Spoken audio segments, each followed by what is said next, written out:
welcome back to the series. So just to give you a quick update as far as where we're at with things, I did close one deal so far. It was an investment property. We were just pulling cash out so that the borrower could make renovations to his primary residence. Once those renovations are complete, then he's gonna flip that to an investment property and he's gonna purchase a new home.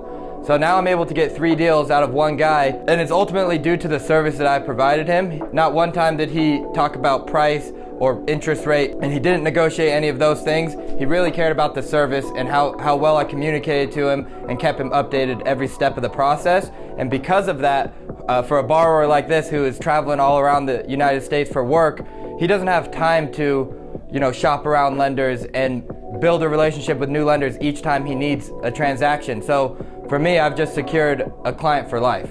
Now on the second deal, we collected all the documents and we got it submitted to underwriting. Now obviously we're not able to close until October 1st anyways due to the 210-day seasoning period, but the file did get approved with no conditions, so all I have to do is lock it, get the docs drawn, and then we can close on October 1st. And now in a scenario like this, I've already called the client and let her know there's pretty much not much I'm gonna need from you from this point forward, so just hang tight and I will give you a call, keep you updated, let you know that things are still moving along, but we're gonna be closing October 1. So on this other deal, it's a cash out refinance, so we're pulling out $60,000 cash and we're gonna be paying off a solar lien, a car loan, and then a Lowe's credit card that they use to make some renovations to their kitchen. So by doing a cash out refinance, we're able to pay off $61,000 in debt, which is gonna lower their monthly liabilities by over $1,000.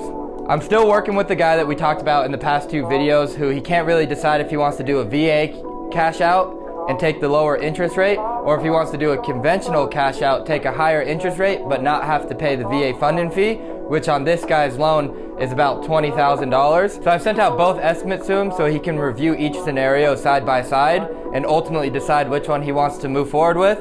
I'm not pressuring him. I'm not calling him 3 times a day. I have a call scheduled with him tomorrow, and at that time he should know which option he wants to move forward with, and then we can get the ball rolling. But that is a very important point. Every prospect that you talk to, you should be sending out disclosures. You should be sending out a deal, something that they can actually agree to and move forward. If you never do that, you'll never push the deal forward and you'll be talking to clients all day long and not moving the deals into underwriting. Okay, so as we're getting some deals to close in and we can start to expect some commission checks, I don't want you to start thinking about buying a new Rolex or buying a new car, and I want you to think about scaling your business. So it's important when you're closing your first 10 deals to really pay attention to the process. Pay attention to where you're spending your time to actually get these deals closed. Pay attention to what other people are doing in the transaction to get these deals closed so that you can really understand the process and you can understand how to start to scale that process. Because ultimately, if you want to be a top producer in this industry, you're going to have to build the team. And you're going to have to start thinking about this at a grand scale and think about how you can not only close 1 deal a month, but how you can close 10, 15, 20 deals a month.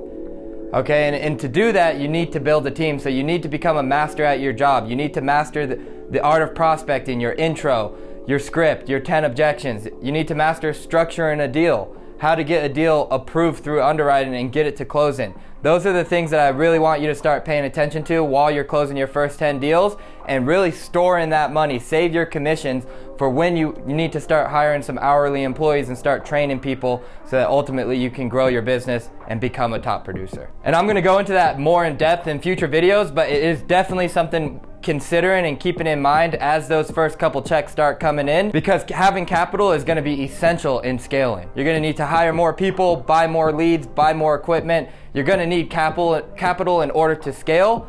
So again, don't go buy that new Rolex, don't go buy a new car, put the money aside. Stay tuned to this series and I'm going to show you how to use that money to scale your business.